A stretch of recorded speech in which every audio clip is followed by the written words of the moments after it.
Dan Mbah Yai, ngeten malih. Pertanyaan ini mungkin tidak menarik ketika tidak saya tanyakan. Tapi ini sangat menarik ketika saya tanyakan. Dari masing-masing periode yang jenengan pimpin, 3 periode ini. Adakah karakteristik dari masing-masing periode ini Mbah Yai? Kultur mungkin bisa dalam bentuk masalah atau problematika dari masing-masing periode ini Mbah Yai. Kita pripun ini? Ya tentu ada. Ada. Kalau pada periode pertama itu dianggap saya terlalu progresif. Nah, NU itu kan, apalagi NU di daerah ya, itu kan filosofi hidup orang Jawa itu sangat kental ya. Bahasa itu mangan ramangan kumpul, kemudian persaudaraan, ketenangan hidup itu lebih penting daripada prestasi. Kadang-kadang kan begitu. Jadi karena Jawanya itu masih terlalu kental, ketika saya dobrak itu, waduh, kontra fitnah itu kalau saya awal-awal. Ya luar biasa. Tapi saya yakin mereka semua niatnya baik. Karena pemahamannya aja yang berbeda. Dan masa lalunya orang sepuh-sepuh itu mungkin lebih jalannya lebih mulus daripada kita yang muda ini. Karena sebelum di NU saya di Ansor. Pada saat di Ansor saya juga ketua DPD KNPI, ketua 1 saya di Ponorogo ini. Dan sebelumnya saya di PMI Surabaya, mulai rayon, ranting, komisariat, kemudian cabang Surabaya.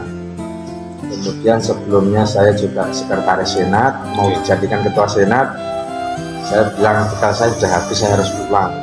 Akhirnya saya dimarahi sama senior itu.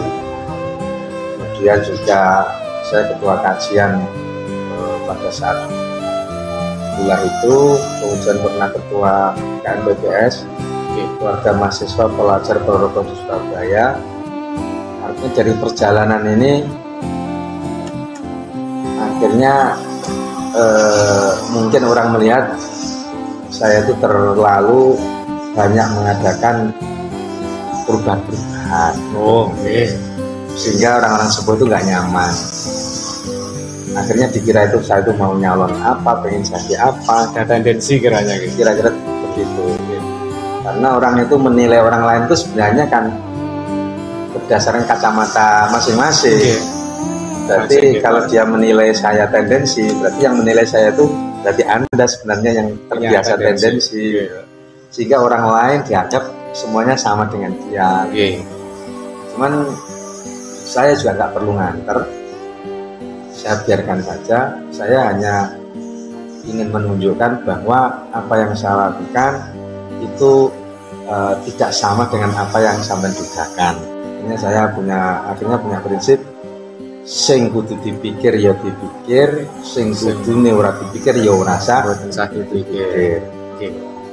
Saya punya program ini, yang penting niat saya benar, sudah saya musyawarahkan, sudah didok di musker, ini menjadi program yang harus kita laksanakan, ya kita jalankan. Kalau kemudian mereka itu melihatnya dari luar kacamata itu, ya monggo. Akhirnya itu kesimpulannya.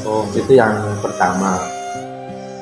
Yang kedua, kelihatannya di akhir periode yang pertama itu secara umum was.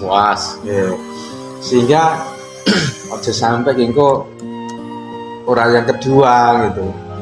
Sehingga mereka muktamirin itu menghindar dari voting. Mereka pokoknya harus menggunakan pasal di tatip itu pasal musyawarah untuk mufakat. Akhirnya aklamasi itu. Nah, yang kedua ini saya sudah mulai sama teman-teman itu membangun sebuah kesepakatan bagaimana kita ajak mereka itu melontarkan gagasan-gagasan. Jadi gagasan-gagasan mereka itu saya impun, saya tampung, kemudian saya hanya menata aja, merumus-rumuskan itu bersama tim kecil. Prinsip saya, the right man on the right place. Jadi bagaimana pokok-pokok pikiran mereka itu saya wadai, kita susun supaya NU itu yang biasanya itu jarang pakai manajerial skill, itu manajemen mulai saya masukkan. Jadi saya lihat cantolan di ADART itu kan ada salah satu pasal yang menyatakan bahwa pengurus NU di semua tingkatan itu dapat membuat peraturan sejauh peraturan itu tidak bertentangan dengan ADART dan POA Nahdlatul Ulama. Maka di situ mereka kita ajak diskusi berkali-kali untuk membuat sebuah aturan main. Yang aturan main itu sebenarnya hanya memformalkan dari sebuah kesepakatan. Sebenarnya hidup itu kan sebuah kesepakatan. Kesepakatan tertulis dan tidak tertulis. Maka mereka kita ajak berdiskusi itu sebenarnya secara tidak tertulis supaya energi itu diarahkan kepada satu titik yang fokus. Yang tertulisnya sudah begitu. Setelah itu kita dok, kita berlakukan, mereka kita minta mengacu pada peraturan yang kita bikin. Mulai saya bikin kotak-kotak itu, tapi nggak efektif. Nggak efektif. Nah, yang kedua progresnya sudah mulai lumayan. Kalau yang pertama itu memang banyak benturan dengan budaya lama.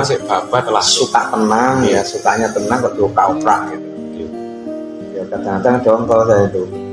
Dasar potongan lele, kayak keramik malah mati. Ya. Senengannya nenggone peceren aku. Jadi saya ini gumaman saya saja. Iya. Kadang-kadang namanya yo orang silet sejak anggit ya, di lain ladang, lain belalang, lain lubuk, lain ikannya, sehingga perbedaan itu ditampet salentoro. Ternyata mereka di detik-detik akhir itu merasa itu sampai Pak Cis ora dilanjut gitu. Aklamasi kedua. Nah di akhir periode kedua ini agak beda suasananya. Yang akhir periode kedua ini memang kepentingan politik itu banyak masuk. Mulai masuk gitu. Ya, mulai masuk. Ya masing-masing itu pengennya NU membackup. Nah, sementara NU kan bukan partai politik. Bukan.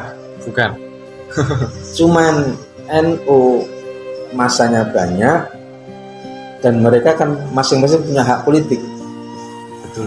Kalau tidak kita arahkan, itu akan diarahkan oleh orang-orang politik sehingga tercabik-cabik menjadi sebagian harus ke sana, sebagian ke sana.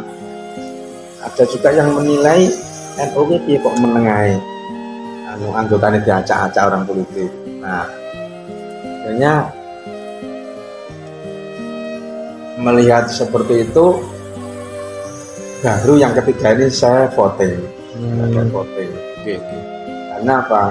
Karena ada orang politik yang pengen masuk NU dengan cara menjadikan seseorang untuk menjadi ketua NU di luar saya. Ke depan ada outcome yang diinginkan lah.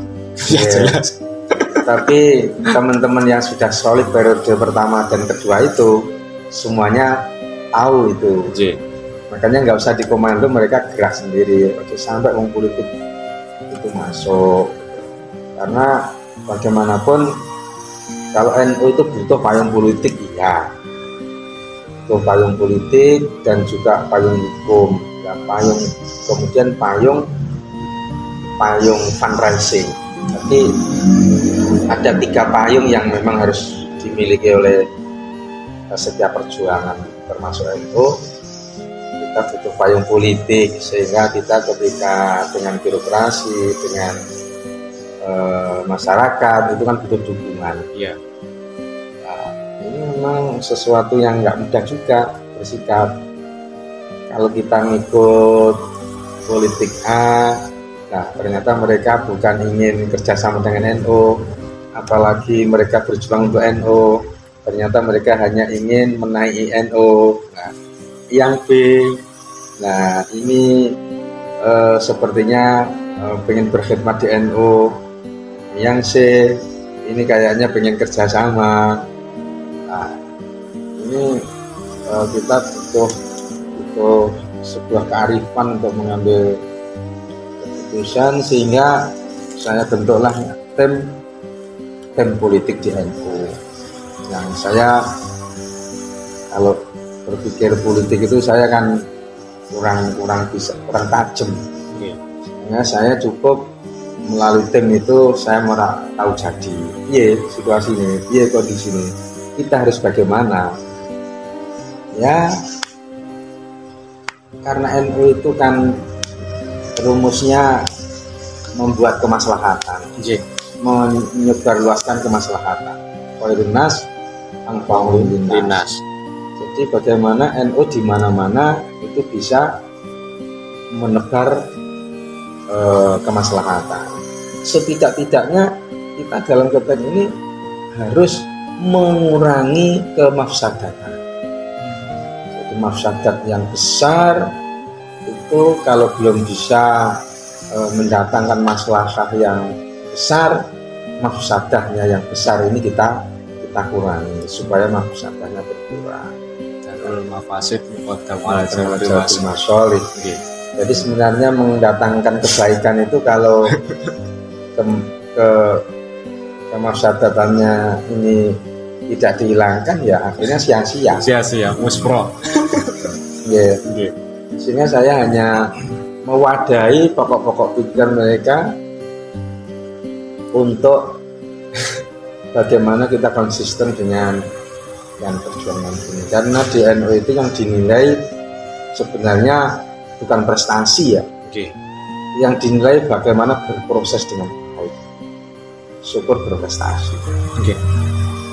Mas Aziz, ini nggak dibilang 2 tahun itu ya, dibilang lama juga lama ya.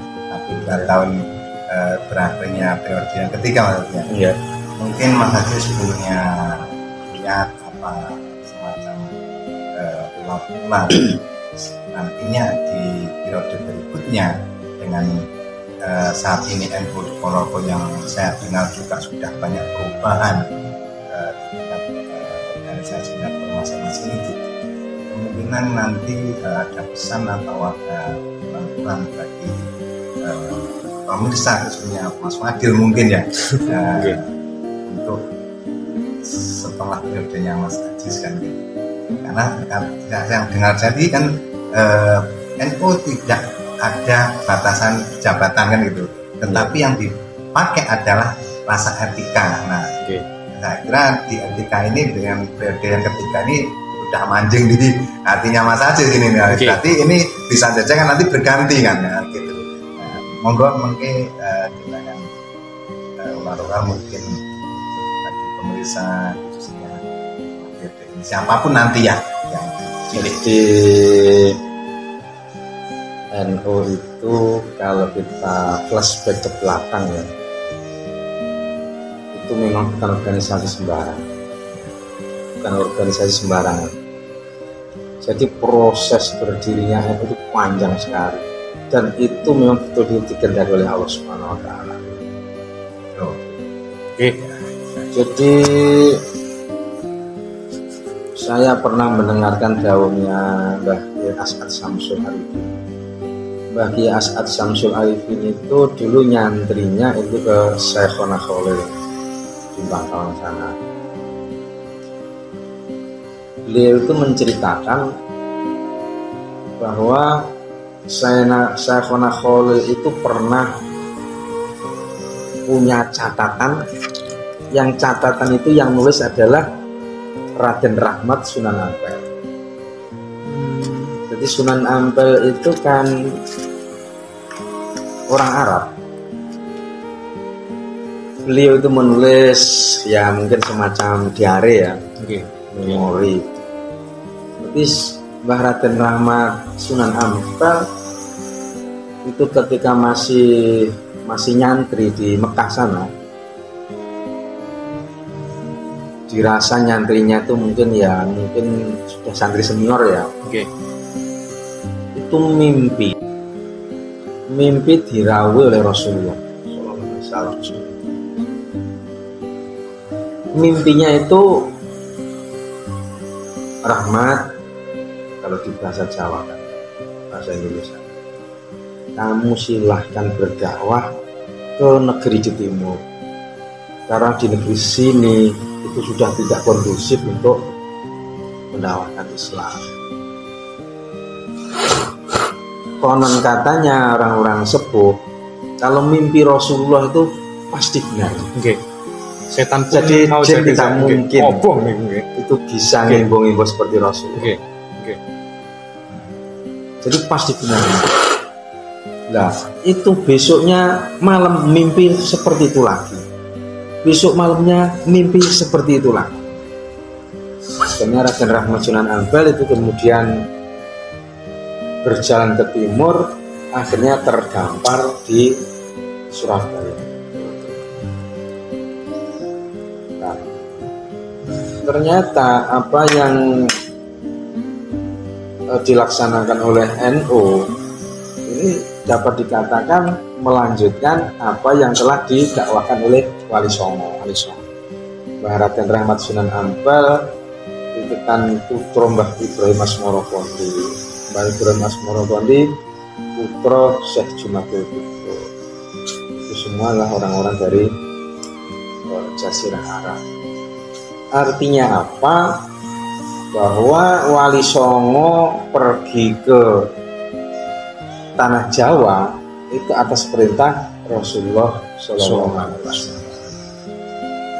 Nah, berikutnya Mbah Hasyim Asy'ari itu kan setelah mondok di Siwalan Panji, mondok di Kediri, mondok di Jombang, itu kan kemudian melanjutkan mondoknya ke Mekah. Nah, di sana itu ternyata dari Indonesia itu banyak ulama-ulama besar, seperti Syekh Mahfud At-Tamasir, kemudian Syekh Al-Palimbani, kemudian Syekh Anjam Pesi dari Indonesia, banyak yang di sana itu kaliber internasional. Termasuk Mbah Hasyim Asy'ari itu kalibernya sudah internasional. Buktinya ketika Mbah Hasyim itu mendirikan Pondok Tebuireng, itu santri-santrinya yang dari Italia, dari Jerman, dari daerah Eropa, itu ada yang kemudian silaturahmi ke Tebuireng. Berarti santrinya Mbah Hasyim itu banyak di luar negeri. Jadi ternyata Mbah Hasyim tidak hanya bisa bahasa Indonesia dan bahasa Arab, ternyata bahasa Eropa sana juga paham. Jadi bukan gemen-gemen Mbah Hasyim lah. Mbah Wahab ini santri cerdas pilihannya Mbah Hasyim. Makanya ketika Mbah Hasyim itu juga dari kiainya di Mekah sana itu dianggap sudah cukup, sudah kamu pulang, sudah saatnya kamu berjuang. Ini Mbah Wahab ini diajak, Mbah Wahab Tambak Beras ini diajak. Nah, yang menarik di sini, Mbah Hasyim itu kemudian pada saat pulang ke sini, di Arab itu kan sedang terjadi perebutan kekuasaan. Dinasti Ahli Sunnah wal Jamaah setelah Rasulullah itu kan sahabat Khulafaur Rasyidin. Setelah sahabat Khulafaur kan kemudian Bani Umayyah. Setelah Bani Umayyah kemudian kan Bani Abbasiyah. Kemudian terakhir itu kan Turki Utsmani. Turki Utsmani adalah khilafah terakhir Ahli Sunnah wal Jamaah. Nah, pada tahun 1920-an Mbah Hasyim itu menyaksikan sendiri perebutan kekuasaan di Jazirah Arab itu oleh orang-orang Wahabi. Saya Ibnu Saud nih betul. Ya, akhirnya Jazirah Arab kemudian negaranya diberi nama Saudi Arabia karena keturunan Saud ini berhasil merebut kekuasaan dari Ahlussunnah wal Jamaah kepada Wahabiyah. Nah, akhirnya kitab-kitab yang otentik, yang asli, Quran, hadis, kitab-kitab yang asli itu oleh orang Wahabi di sana dicari-cari kemudian dibakar, ya, dibuang. Makanya Mbah Hasyim itu didhawuhi oleh ulama-ulama, oleh guru-gurunya sana, wis iki gawanen kitab-kitab iki nang Indonesia. Gawanen mulih terus mungkin ora kondisi. Jadi pesan Rasulullah kepada Raden Ahmad Sunan Ampel dengan pesan kiai-kiainya Mbah Hasyim di Mekah kepada Mbah Hasyim itu sama persis. Maka kemudian karena penguasanya sangat menjadi tidak Ahlussunnah wal Jamaah, kitab-kitab yang asli itu tidak di Arab Saudi, kitab-kitab itu ada di sini, di Indonesia gitu. Iya. Jadi kalau bicara ajaran Islam yang terjaga, yang murni, itu di NU itu. Di NU. Jadi sekarang insya Allah disimpan di beberapa pondok, termasuk di Museum NU insya Allah. Itu sudah dalam bentuk manuskrip nopo tesih utuh kayak. Ya zaman segitu ya ada yang sudah cetakan, ada yang bagaimana, tapi itu kitab-kitab yang asli selama Mbah Hasyim ngaji di sana itu yang alhamdulillah Sahih Bukhari yang asli, Sahih Muslim, kitab Sitah, kitab-kitab yang lain itu oleh Mbah Hasyim diboyong ke Indonesia. Jadi kitab-kitab yang dipelajari di NU adalah kitab-kitab yang sanadnya nyambung sampai ke Rasulullah. Oh, nah yang di Arab Saudi udah kitab-kitab yang gak cocok dengan Wahabi dipalsu, dipotong, dibuang, ditambah-tambahin sehingga sudah tidak murni seperti proses terjadinya perubahan-perubahan di Injil itu. Injil itu katanya yang asli kan Barnabas. Injil Barnabas yang hampir isinya mirip Al-Quran itu. Ya, dan saya pernah membaca juga. Yang di luar Barnabas prosesnya mirip, kayaknya yang campur tangan ya kayaknya sama. Kurang lebih. Oh, yang diakui Injil itu cuma ada 4 loh Mas. Matius, Markus, Lukas, dan Yahya itu loh. Yang Barnabas itu kan salah satu isinya kalau saya ingat ya, juru selamat atau ratu adil itu bukan Isa Al-Masih, tapi Muhammad Shallallahu Alaihi Wasallam. Makanya dirubah terus. Terus dirubah. Gitu. Itu kitab begitu. Jadi, nah melihat perjalanan itu betul 1925 itu ada gerakan Wahabi mengundang ulama-ulama seluruh dunia untuk menghilangkan Islam bermadhab.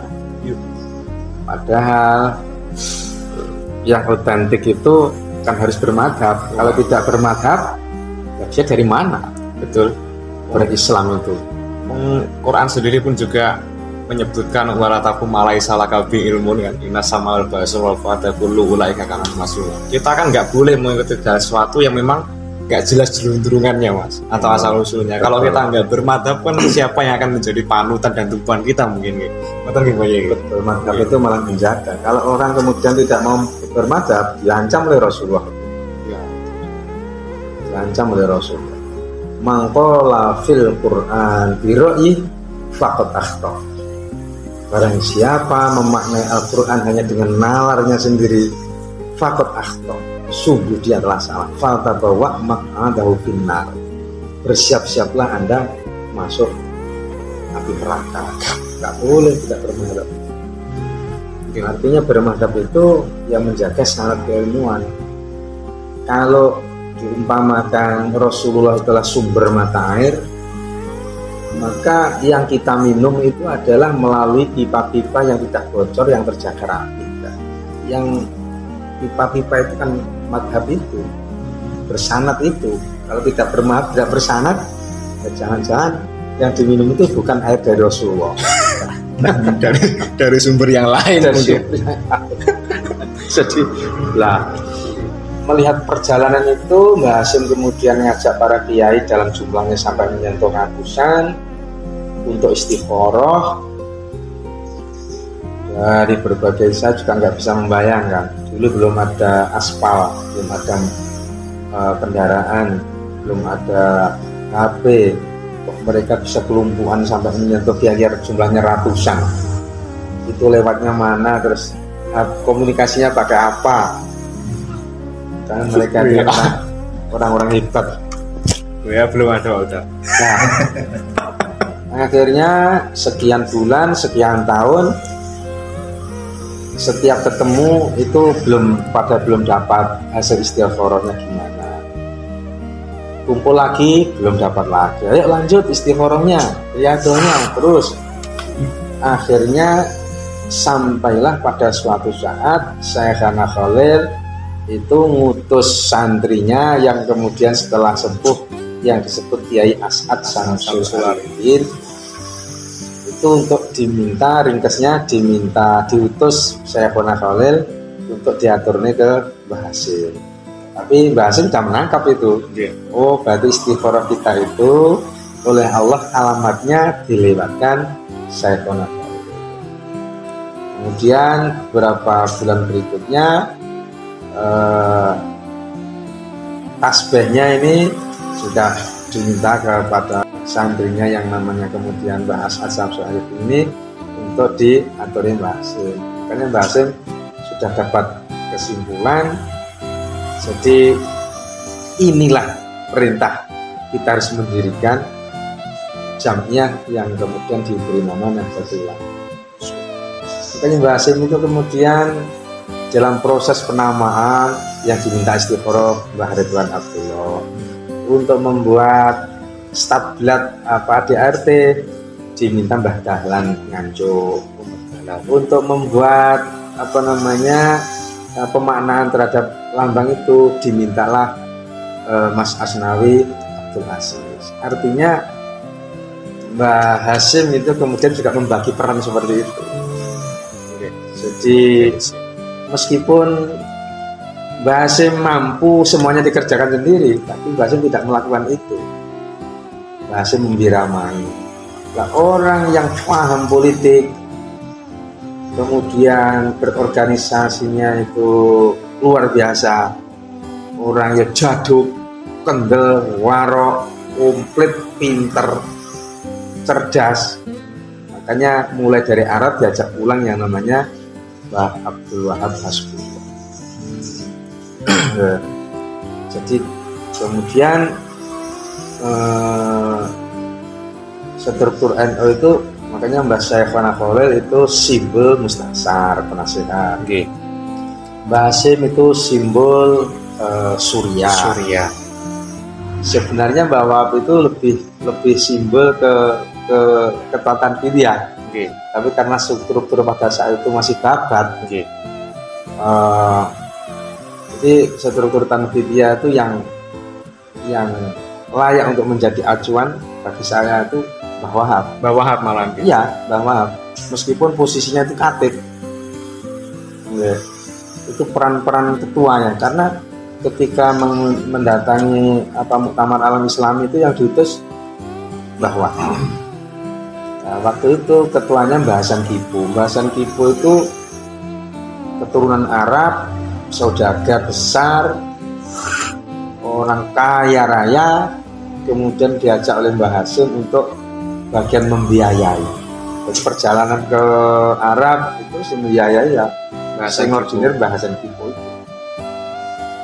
Nah, kemudian Mbah Syekhana Khalil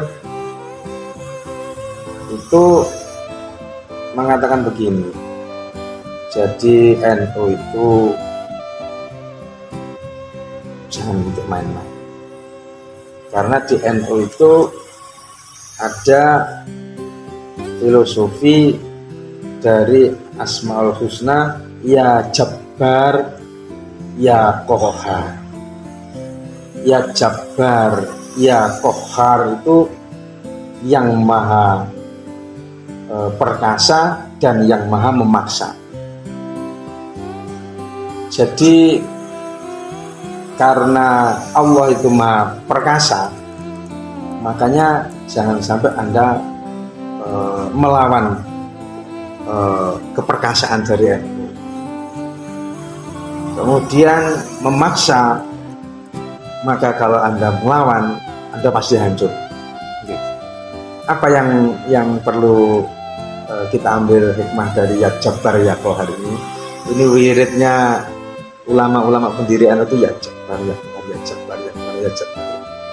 Sehingga kalau sudah berkhidmat di NU itu jangan sekali-kali main-main. Anda akan hancur dan pasti tidak akan bisa melawan. Makanya kalau sudah masuk di NU, ya bismillah berkhidmat. Kalau bisa ya berkhidmat, kalau tidak bisa jangan merusui. Sampai rusuh-rusuh di NU hancur sendiri. Hancur sendiri. Ini salah satu tip Mas Ajis di periode ketiga mungkin ya. Betul ya. Jadi kita nggak boleh bermain-main dengan NU. Ya, karena Pak NU ini dibentuk Mbah Hasyim berdasarkan istiqoroh yang panjang dari banyak kiai. Kemudian ada pesan dari Rasulullah melalui Syekhana Khalil, kemudian isyarahnya disampaikan kepada Mas Arif, dan itu sudah sangat rapi sekali pesan-pesan itu, dan itu pasti dari Allah. Wiridnya ya Jabbar ya Qahhar. Jadi NU diciptakan ini sebagai perahu keselamatan. Di Rasulullah memerintahkan Raden Rahmat Sunan Ampel untuk membawa Islam ke daerah timur itu supaya Islam yang masih sanadnya nyambung, yang murni itu bisa dikembangkan di negeri Nusantara ini. Makanya orang kalau kemudian merasa wah yang asli itu di sana, iya dulu asli di sana, tapi di sana itu udah bakarnya jadi palsu. Yang asli itu sudah dibawa ke sini, sekarang itu dibawa oleh para kiai-kiai NU. Jadi intinya kalau di NU itu yang hati-hati, jangan bermain-main dengan NU, bisa kualat gitu. Ya. Tapi anu Pak Uda nggih, cara saya sendiri kalau pribadi menyikapi hal sedemikian, tetap dalam hati saya niatkan belajar, tetap itu wajib, karena bagaimanapun kondisinya dan apapun alasannya, memang belajar itu memang wajib, tidak kenal batasannya. Bahkan kita sampai ke liang lahat pun kita memang tetap harus belajar. Terkadang yang menjadi problem yang paling sering kita hadapi, entah itu di kehidupan, entah itu di agama maupun di organisasi, masyarakat dan lain sebagainya. Ketika kita dihadapkan dengan dua pilihan atau kultur ini, Pak, mungkin kultur yang biasanya dengan kultur yang seharusnya. Ketika berbicara kultur yang biasanya, mungkin dari periode pertama tadi, Pak Uda, saya simak, mungkin ya kadung nyaman dengan zona ini. Ya. Nah, kadang disuruh untuk melakukan perbaikan atau inovasi, wal aqdu bil jadidil aslah, mungkin kadang masih pro kontra. Nah, biasa itu kan timbul pertanyaan deh, kultur yang biasanya baik atau buruk. Kalau memang biasanya baik, mungkin kita tinggal mengistiqomahkan atau memberikan inovasi. Tapi kalau yang biasanya itu kurang baik, lah ini kita masuk, dan kadang kita mau perjuangkan kultur yang seharusnya ini banyak tantangan, betul ya? Jadi mungkin ini bisa menjadi sebuah pelajaran dan banyak sekali hikmah para pemirsa dalam kesempatan malam hari ini dari perbincangan bersama Mbah Yai Fathul Aziz. Sarujuk konkret sekali sesuai dengan yang dikatakan kitab Al-Fiqh Ibnu Malik. Mungkin kalau nggak salah seperti ini bunyinya gitu. Wa kullu harfin mustaqiqun lil bina, wal aslu mabniun ayyusakana. Jadi dalam situasi apapun dan dalam kondisi apapun, kita hukumnya wajib menjaga amanah dan mempertahankan kebenaran. Karena keistiqomahan seorang itu diukur dari hatinya. Bagaimana caranya agar dia selalu menjaga kebenaran dalam situasi dan kondisi apapun. Ini yang paling sulit. Ini yang paling sulit. Dan dibenturkan dengan realita, mungkin mayoritas masyarakat, mayoritas orang menilai sesuatu itu dengan hal yang tampak saja, tanpa menilai substansinya bagaimana, tujuannya gimana. Nah, teman-teman, para pemirsa dimanapun berada, sudah seharusnya dan sudah menjadi kewajiban bagi kita semuanya, terkhusus untuk generasi muda, pelajar-pelajar NU dimanapun Anda berada. Sebisa apapun kita, sepintar apapun kita, sejaduk apapun kita, kalau dalam bahasanya kayak sepuh, tapi kalau kita lemah dalam aspek urusan hati yang bersih, okay, dari sifat tercela, dari penyakit hati, menjaga kebenaran, ini insya Allah akan sulit, terutama masalah NU. Ketika kita sudah menyandak atau masuk dalam NU seperti yang didahulukan Mbak Aziz tadi, ya kita harus hikmah. Karena simpelnya dibilang karena NU niku malati ngoten nggih. Malati niku wae. Nggih. Mungkin untuk menutup sesi bincang-bincang dalam kesempatan kali ini, dan ini memang sangat saya rasakan perlu Pak Utang nggih. Saya pribadi dan juga mungkin para pemirsa di rumah yang melihat channel ini sangat perlu sekali mungkin dari Mbah Aziz sendiri ada sepatah dua patah kata yang diharapkan mampu memotivasi dan juga meningkatkan giroh semangat bagi kami khususnya agar terus belajar, berproses, dan tak lupa untuk mengabdi dan juga berkhidmat di Nahdlatul Ulama. Mungkin kalau semua nggak akan bahaya ya.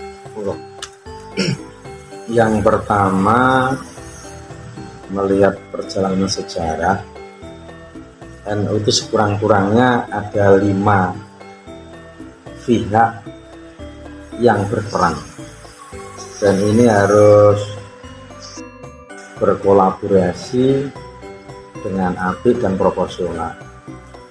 Yang pertama adalah aulia. Jadi pergerakan NU itu semua dimonitor oleh para aulia. Ini yang harus kita sadari. Jadi aulia itu tidak tinggal diam. Aulia itu sebenarnya belum mati. Mereka selalu mengawasi apa yang dilakukan oleh NU. Yang kedua, komponen yang kedua adalah ulama. Ulama inilah yang menjadi panutan daripada Nahdlatul Ulama dalam tataran kehidupan nyata, dalam tataran perjuangan. Sehingga yang membiramai, yang memandu adalah ulama. Kalau aulia itu kan tidak semuanya orang tahu dan tidak semua orang bisa paham dengan sinyal-sinyal aulia. Tapi kalau ulama itu mereka kelihatan, bisa di mustasar, bisa di surya. Yang ketiga, ini agnia. Jadi kalau dulu aulianya itu simbolnya adalah Syekhona Khalil, meskipun Mbah Hasyim Asy'ari itu juga aulia, akan tapi Mbah Hasyim Asy'ari lebih mewakili simbol ulama. Yang ketiga agnia, simbolnya pada saat itu adalah bahasan Kipo. Jadi bahasan Kipo itu bagian dari yang mencarikan dana untuk perjuangan, karena berjuang itu juga butuh dana. Yang keempat adalah aktivis. Aktivis adalah mereka-mereka yang sejak kecil melalui proses pengkaderan IPNU, IPB, Ansor, Fatayat, MII, dan seterusnya. Kemudian akademisi. Akademi dulu ada yang namanya Taswirul Afkar, kelompok diskusi. Ini ada dari kelompok dosen, ada dari kelompok mungkin orang-orang eksekutif yang punya banyak konsep teori dan seterusnya.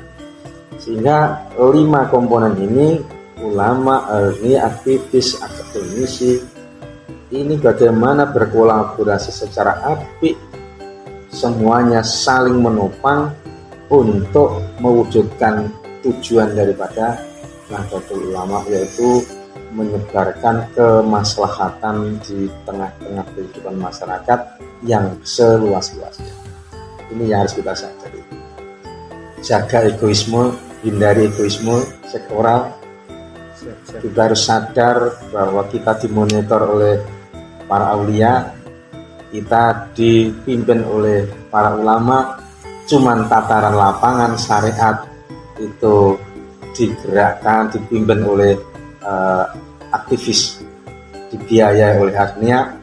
Konsep-konsepnya ada oleh para akademisi. Sehingga jaga berorganisasi ini secara proporsional dari 5 komponen yang berperan di Nahdlatul Ulama.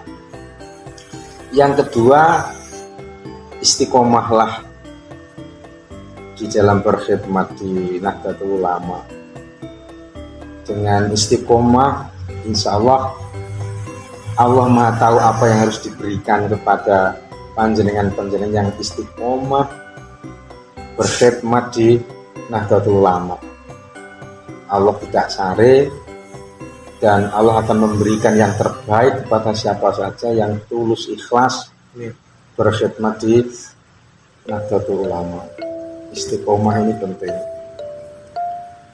Kemudian karena di NU itu ada moto al-mukhafadhatu ala qadim sholih wal akhdhu bil jadidil aslah, sesuatu yang lama yang baik tetap dijaga tapi berinovasi untuk memperoleh yang lebih baik. Maka belajarlah manajemen dan kepemimpinan.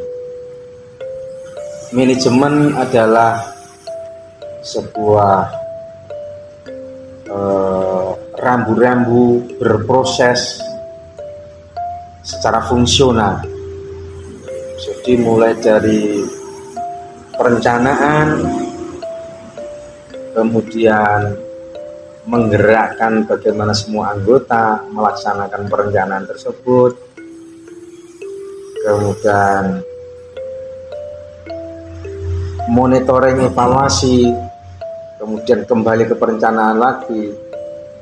Ini adalah sebuah sistem yang fungsional, semuanya terukur. Dalam teori manajemen itu 60 kalau perencanaannya itu bagus, sebenarnya 60% dari pekerjaan itu selesai. Di perencanaan ini penting. Makanya perencanaan ini harus diawali dengan adanya analisis.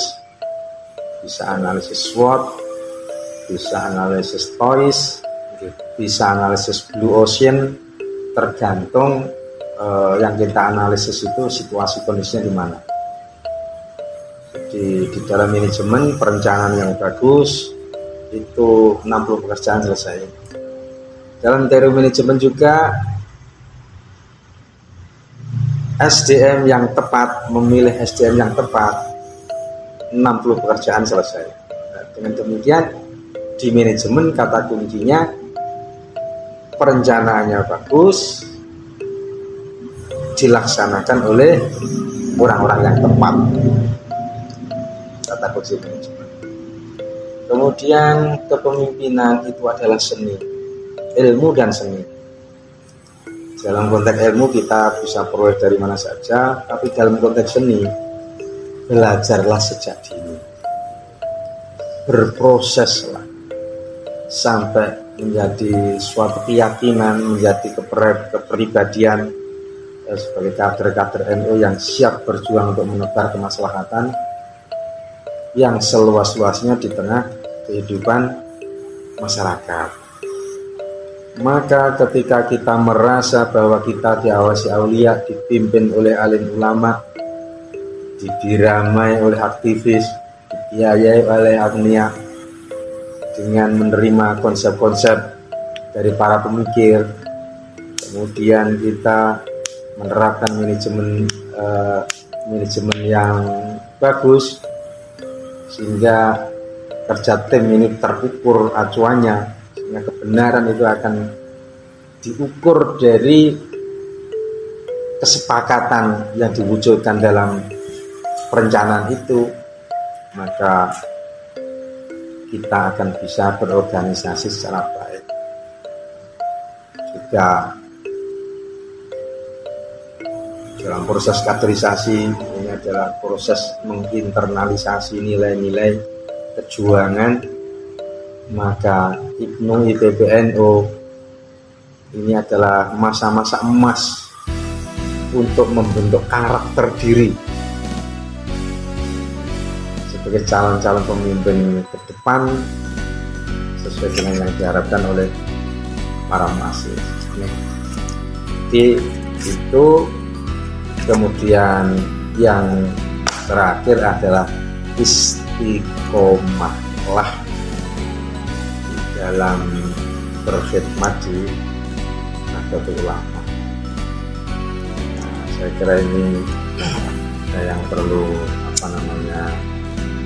kita pegangi, komitmen kita pegang secara konsisten. Mudah-mudahan generasi muda NU ke depan lahirlah kader-kader yang mampu berkhidmat di NU dan akselerasi dengan perubahan zaman. Amin. Karena masing-masing zaman itu ada sosok yang tepat. Masing-masing sosok membutuhkan zaman yang tepat, dan ini adalah sunatullah. Oke, malam. Oke. Terima Pak Uda, ada tambahan? Saya kira Sampun. Cukup jelas. Teman-teman bagaimana? Jelas apa belas? Jelas. Kalau saya sangat jelas ya teman-teman. Ya, bisa diambil hikmah seiring dengan perkembangan zaman di saat ini, di mana zaman yang sudah berubah dari masa ke masa, dan yang saat ini kita masuk pada zaman globalisasi yang disuguhkan dan dikejutkan dengan berbagai gejolak kebijakan serta tingkah laku yang serba boleh. Nahdlatul Ulama sebagai organisasi besar Muslim di Indonesia dan IPNU IPPNU pelajar NU sebagai garda depan Nahdlatul Ulama sudah menjadi keharusan dan kewajiban bagi kita semuanya untuk belajar. Di samping kita belajar, kita mempunyai konsekuensi adalah mengamalkan apa yang kita pelajari. Dan tentu berjuang Nahdlatul Ulama, berkhidmat di NU tidak akan ada ruginya. Dawuh Mbah Ridwan Abdullah, ngurusi NU ojo wedi keluwen, ojo wedi gak mangan, ojo wedi gak duwe duit. Lek sampai kowe keluwen, gak mangan, gak duwe duit, seneng mati. Itu dawuh aulia, bukan dari saya. Dan itu sudah pasti. Tergantung bagaimana cara kita istiqomah dan bagaimana cara kita untuk ikhlas berjuang dan juga berkhidmat. Para pemirsa, teman-teman, sedulur-sedulur dimanapun Anda berada, banyak hikmah, banyak pelajaran kembali kita petik dalam bincang malam hari ini bersama Mbah Yai Fathul Aziz selaku Ketua Tanfidiyah PCNU Kabupaten Ponorogo. Tidak lain tidak bukan bahwasanya setiap orang itu ada masanya, dan setiap masa pasti ada orangnya. Selain kamu belajar, jika kamu ingin melakukan sebuah perubahan, jangan tunduk pada kenyataan. Jika kamu benar, maka lanjutkanlah. Ketuntasan proses menjadi tolak ukur hasil yang akan kamu dapat. Ketika prosesmu setengah-setengah, hasil pun juga akan setengah-setengah. Dan kualitas tidak dinilai dari formalitas dalam proses, melainkan kualitas itu dilihat dari hasil akhir. Dan insya Allah, dan itu sudah pasti, usaha yang sungguh-sungguh tidak akan mengkhianati hasil.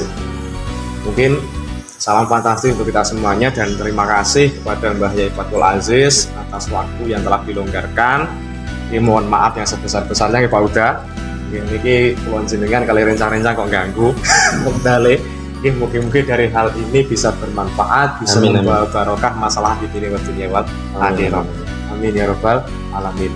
Mungkin sesi bincang pada malam hari ini bisa kita tutup dengan bacaan hamdalah alhamdulillahirabbil alamin. Terima kasih. Saya Fadil Mubarak dari channel Meta Historia. Ikuti terus channel kami selanjutnya. Jangan lupa like, comment, share, and subscribe agar channel ini selalu berkembang dan selalu mengedukasi bagi kita semuanya. Terima kasih. Assalamualaikum warahmatullahi wabarakatuh.